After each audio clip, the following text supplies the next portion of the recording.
Dons de poder, lição 4, classe de adultos da escola dominical. A paz do Senhor, meus irmãos e irmãs, professores, professoras, coordenadores, superintendentes, pastores, alunos, todos que amam a palavra de Deus e a escola dominical. Eu sou Diácono Denis Pereira, da Assembleia de Deus, Ministério do Belém, em Campinas, São Paulo. E é um prazer chegar até você com a pré-aula da lição 4, classe de adultos.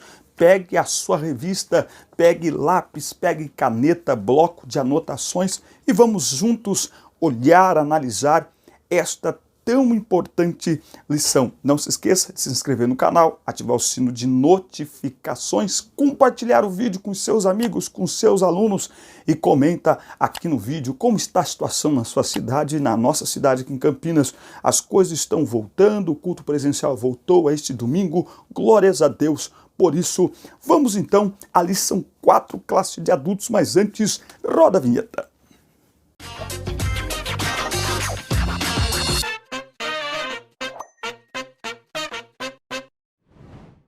Lição 4, dons de poder. O texto áureo está em 1 Coríntios capítulo 2, versículos 4 e 5. A minha palavra e a minha pregação não consistiram em palavras persuasivas de sabedoria humana, mas em demonstração do Espírito e de poder, para que a vossa fé não se apoiasse em sabedoria dos homens, mas no poder de Deus. Paulo tinha todas as condições de falar de maneira profunda, filosófica, porém, ele preferia que a demonstração fosse do poder de Deus, a tônica de sua pregação fosse a demonstração do poder de Deus e não as suas habilidades intelectuais. Os dons de poder são capacitações especiais em situações que demandam a ação sobrenatural do Espírito Santo na vida do crente, né? Ou o efeito disso na vida de qualquer pessoa que creia ou que seja de alguma forma atingida, alcançada pela manifestação de um dom de poder. Quero lembrar aos irmãos que aqui na descrição dos vídeos tem 3 links. Um link para você baixar um livro em PDF que fala de relacionamentos para jovens e adolescentes gratuitamente. Um outro link para entrar em grupos de professores no WhatsApp e ainda um outro link para baixar o material da aula em PDF. Introdução. Eu vou pontuar algumas coisas na revista, é muito importante você prestar atenção e também assistir a aula até o final. É muito importante você assistir a aula até o final ou escutar a aula até o final se você estiver fazendo alguma coisa. E mais uma vez quero reforçar, não se esqueça de se inscrever no canal, isso é muito importante. Introdução. O ministério terreno de Jesus foi marcado por inúmeros milagres, principalmente curas, né? Faço aqui já uma pergunta que você pode responder aqui nos comentários. Os milagres salvam? Os milagres salvam? Responda aí, por favor, nos comentários. Se Jesus não mudou e os dons espirituais são para a igreja de hoje, porque atualmente não vemos as manifestações dos dons de poder em nosso ambiente com mais frequência? Jesus não mudou. Hebreus 13:8, Jesus Cristo é o mesmo ontem, hoje e eternamente, não é? Nós entendemos ao longo desse trimestre, falando sobre dons espirituais, que os dons são para a igreja hoje, são atuais, as manifestações dos dons espirituais. Agora, por que parece que as manifestações estão tão escassas em nosso meio? Será falta de conhecimento a respeito do assunto? Responda aqui nos comentários, responda aí. Ou será por causa do mau uso que alguns fazem das dádivas divinas? O que você responderá na sua classe no próximo domingo? Será porque falta fé? Será falta de conhecimento? Não é? Nós estamos estudando sobre os dons. Você sabe que os pentecostais não gostam muito. Quando você começa a falar de dons, aqui dos ensinamentos que Paulo deixou, tem gente que acha que a gente está tentando controlar as pessoas, controlar o culto, engessar o culto. E não é isso. O que Paulo está fazendo é instruindo para que os dons se manifestem de maneira organizada na igreja. Tópico 1.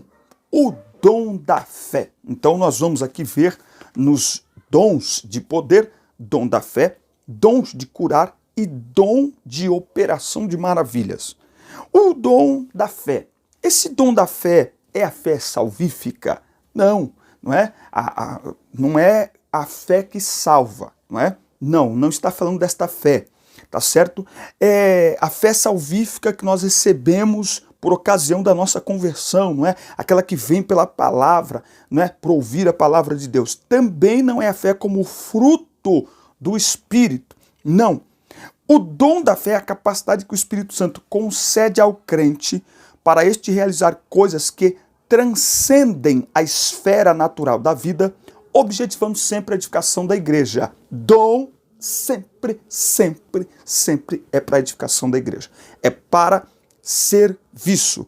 Um dos exemplos disso é quando Moisés, diante do Mar Vermelho, quando o faraó vem vindo na retaguarda do povo de Israel, à frente está o Mar Vermelho e não há saída, e em Êxodo 14:14, Moisés diz ao povo, a partir do 13, não temais, estai quietos e vede o livramento do Senhor que hoje vos fará, porque aos egípcios que hoje vistes, nunca mais vereis para sempre. O Senhor pelejará por vós e vos calareis. Moisés viu, antes mesmo de acontecer o livramento, que o povo de Deus seria livrado. Então, essa é uma grande demonstração de fé, o dom da fé, essa capacidade sobrenatural para realizar coisas que transcendem a esfera natural da vida. Então, aqui é fé como dom, não é fé salvífica, não é fé como fruto, é fé como dom espiritual. Tópico 2, dons de curar. Não é? E é interessante que a expressão está no plural. Dons de curar. Não é? Eu vi um pastor uma vez, e na oração dele, esse pastor, inclusive ele tem um programa de televisão já muito antigo na televisão, e é interessante que tem noites que ele ora especificamente, diz, hoje o Senhor quer que eu ore por quem tem reumatismo. Você que tem reumatismo, agora eu vou orar por você. Não é interessante isso? Não é? Aí num outro momento ele diz, olha, você que está com uma dor assim no lado do corpo, parece que o seu lado direito está querendo paralisar, não é? Você está sentindo algo estranho nesse lado, eu vou orar por você que está com alguma dor no lado direito do corpo. Então, primeiro que o Espírito Santo dá os dons a quem quer, como quer, e usa como ele quer. Por isso que no caso dos dons de curar, são dons de curar. Está no plural. É Deus quem cura, segundo a sua vontade, sabedoria e no tempo certo. Não é? Então, eu vou aqui responder a pergunta que eu fiz lá no início. Os dons salvam? Não. Eles atraem a manifestação dos dons de poder, principalmente, curas, milagres, operação de maravilhas. Esta manifestação atrai as pessoas para a mensagem do Evangelho que salva. Por isso que é preciso ter muito cuidado para que não se coloque a manifestação dos dons acima da exposição da palavra. Então, você vai ver que sempre acompanhado com os milagres que Jesus realizava, estava o quê? A exposição da palavra, o discurso de Jesus, a pregação de Jesus. Então, nós não podemos nos reunir e ficar 3 horas só orando e curando enfermos e não sei o que, não. Tem que ter pregação da palavra, porque o que salva é o Evangelho. Agora, os milagres atraem as pessoas. Você pode perguntar aí na sala da escola dominical, talvez você mesmo tenha esta experiência, pessoas que foram atraídas para a igreja após receberem uma oração por si mesmas ou por uma pessoa de sua família que foi curada, que foi ressuscitada, que teve um diagnóstico médico que voltou atrás após uma oração, câncer terminal, e a igreja orou e a pessoa foi curada. Então, os dons, a manifestação dos dons atraem as pessoas para a mensagem do Evangelho. Eu gosto muito de Atos capítulo 4, em versículo Atos capítulo 8. 8 a partir do 4, que diz assim: assim os que andavam dispersos ia por toda parte pregando a palavra. Dispersos porque aqui nesse momento, depois que Estevão é apedrejado, levanta-se uma grande perseguição contra a igreja. E a igreja que estava centralizada em Jerusalém, ela é dispersa de Jerusalém. E a Bíblia está dizendo que eles iam dispersos, fugindo ali daquela perseguição. E por onde eles iam, lembrando que essa perseguição por causa do evangelho, mas por onde eles iam? Eles iam pregando a palavra. E Filipe, descendo a cidade de Samaria, lhes pregava a Cristo. E as multidões unanimemente prestavam atenção às coisas que Filipe falava, ouvindo e vendo os milagres que ele fazia, porque os espíritos imundos, clamando em alta voz, saíam de muitos que estavam possuídos por eles, e muitos paralíticos, e os que eram coxos eram curados. E havia grande alegria naquela cidade. Então, nós entendemos que a manifestação dos dons era paralelo à pregação da palavra. A pregação da palavra era o elemento principal. E o que acontecia era que milagres eram realizados, porque eles tinham a ousadia, pregando no nome de Jesus e cumprindo o ID. O ID de Jesus é acompanhado pela ousadia em curar enfermos, em expulsar demônios, tudo no nome de Jesus, conforme está em Marcos capítulo 16, a partir do 17 e o 18. Agora, uma grande pergunta é, a Bíblia diz lá em Isaías 53, que ele levou sobre si as nossas dores e as nossas enfermidades levou sobre si. Como pode, então, um cristão ficar doente? Como pode? Como entender isso, que um cristão fica doente? Bom, é só olharmos a história da igreja, a história antiga, a história recente. É só olhar o sofrimento do próprio Cristo, não é? É só olhar o sofrimento, a maneira como morreram os apóstolos. Nós precisamos entender que somos seres humanos e como seres humanos, todos nós estamos envelhecendo. Esse corpo, esta carne, esta matéria criada por Deus, que é uma obra extraordinariamente maravilhosa, mas sob o efeito do pecado, ela se deteriora, ela se corrompe, ela envelhece e por isso, estando nós no mundo, nós também, enquanto cristãos, somos suscetíveis a doenças e a enfermidades. Nós estamos sujeitos, não é? Então talvez a pergunta que o cristão deve fazer ao ficar doente não mas por que eu? Talvez a resposta possa voltar para você e você escutar nos seus ouvidos. Por que não você? Não é? Isso é mais bonito que alguém? O grande detalhe entre o crente e o ímpio é que o ímpio, quando passa por uma situação difícil, de uma enfermidade, por exemplo, ele está sozinho. Quem que ele tem? Ele não confia no Senhor, ele não serve a Deus. Agora, o cristão tem uma companhia. Então, a grande diferença entre o ímpio e aquele que serve a Deus é que nós que servimos a Deus não passamos por estas situações sozinhos. O Senhor está conosco no momento de angústia. E estes dons, eles são necessários. Por quê? Porque nós vivemos num mundo incrédulo. A medicina está se desenvolvendo rapidamente, o ser humano pensando que pode superar a Deus. Então, estes dons, a manifestação dos dons, são necessárias à igreja hoje, para atrair as pessoas para a pregação do evangelho, para despertar a fé das pessoas. É muito importante que estes dons se manifestem na igreja.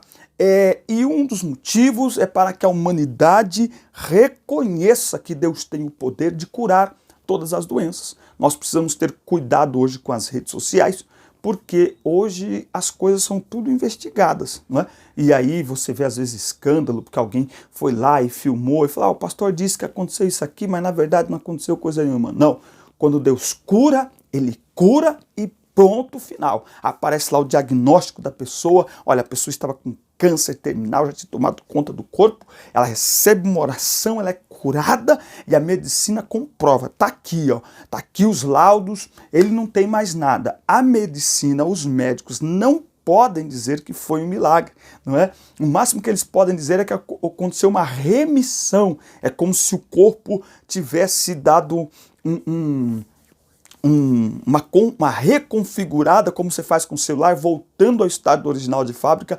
É mais ou menos isso que a medicina pode falar. Mas nós sempre vamos entender que Deus agiu, que é um milagre.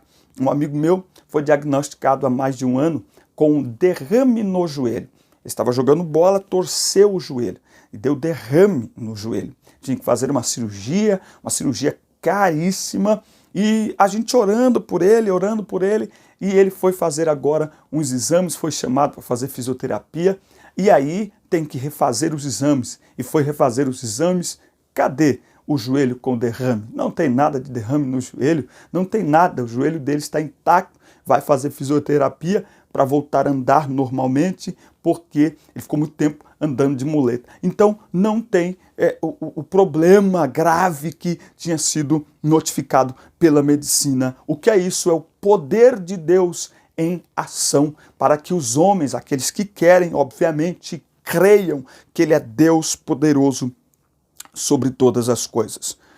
Tópico 3. O dom de operação de maravilhas. Este dom realiza obras extraordinárias, além do poder humano. O dom de operação de maravilhas altera a ordem natural das coisas. Um exemplo, Jesus está no barco, está dormindo. A Bíblia diz que levanta-se uma grande tempestade no mar e os discípulos o acordam. Ele levanta-se e diz à tempestade: acalma-te e aquieta-te. E no mesmo momento o vento cessou e o mar ficou em completa bonança. O que é isso? Alterou a ordem natural ali das coisas. Como na ressurreição do filho da viúva de Naim, a ressurreição da filha de Jairo, a ressurreição de Lázaro, que estava morto já há 4 dias. Por quê? Porque para Deus não há impossíveis. Para Deus não há impossíveis. Agora, é preciso ter cuidado com as distorções no uso dos dons. O cristão não tem autorização divina para determinar, decretar ou exigir. E aqui tem um ponto aqui. Nós não temos autoridade para exigir. E é aqui que eu penso que nos falta equilíbrio. Por quê? Não querendo determinar a cura, nós deixamos de orar pela cura.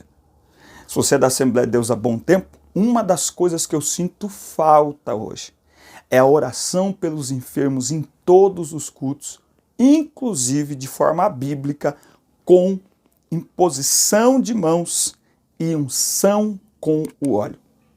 Como estas atitudes foram banalizadas por algumas pessoas, a maioria dos púlpitos nossos não tem o óleo, e a oração pelos enfermos é feita de longe.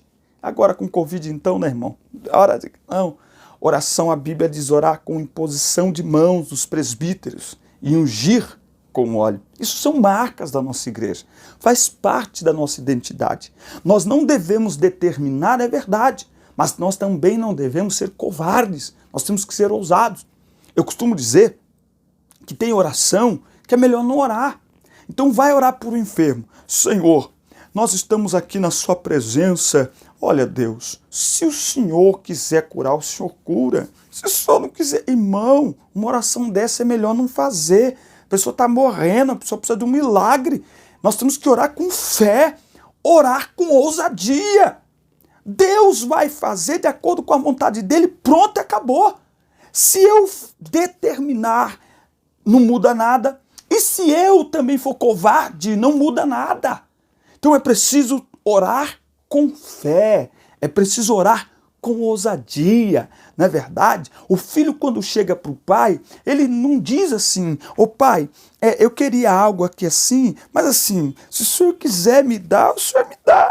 Mas se o senhor não quiser, não. O filho não chega mandando no pai: olha, me dá, o que eu quero, o senhor tem que me dar. mas ele chega com jeito, mas ele pede. Pai, eu preciso disso. Pai, o Senhor pode comprar isso para mim? Pai, o Senhor tem dinheiro para eu comprar isso? É assim que nós temos que chegar, lembrando que é através do nome de Jesus. A oração feita por um justo é poderosa e é eficaz. Nós devemos orar no nome de Jesus e tudo que pedirdes em meu nome, crendo, recebereis. Então, por que não vemos a manifestação destes dons hoje, nos nossos dias, de maneira clara, de maneira normal? Talvez seja por isso, porque nos falta orar com fé, porque nos falta orar de uma maneira direta, sem agendar. Nós não temos que agendar uma campanha de cura, não. É todos os cultos. Todas as vezes que Jesus pregava, tinha pessoas enfermas, tinha pessoas possessas. Então, em todo culto, nós devemos orar, nós vamos voltar às nossas raízes, orar por libertação. Não precisamos de um culto de libertação. Todo culto é um culto de libertação. Todo culto é um culto de curas e de milagres no nome de Jesus. Só nos basta orar com fé, porque está à nossa disposição. Para os dias de hoje, como nunca, nós precisamos da manifestação dos dons de poder no meio da igreja, para que o nome do Senhor seja glorificado, para que o poder de Deus se manifeste no meio dos nossos cultos, porque onde o poder de Deus se manifesta, o homem perde espaço e o nome do Senhor é glorificado. Amém? Que Deus abençoe a sua vida, um forte abraço, que Deus abençoe esta semana, que seja de bênção para a sua vida, para a sua família, para a sua classe. Deus abençoe os irmãos e até a próxima aula. Na lição 5 nós vamos falar sobre os dons de elocução, dom de profecia, palavra de sabedoria, palavra de conhecimento, interpretação de línguas, enfim. Que Deus abençoe os irmãos, até a próxima semana.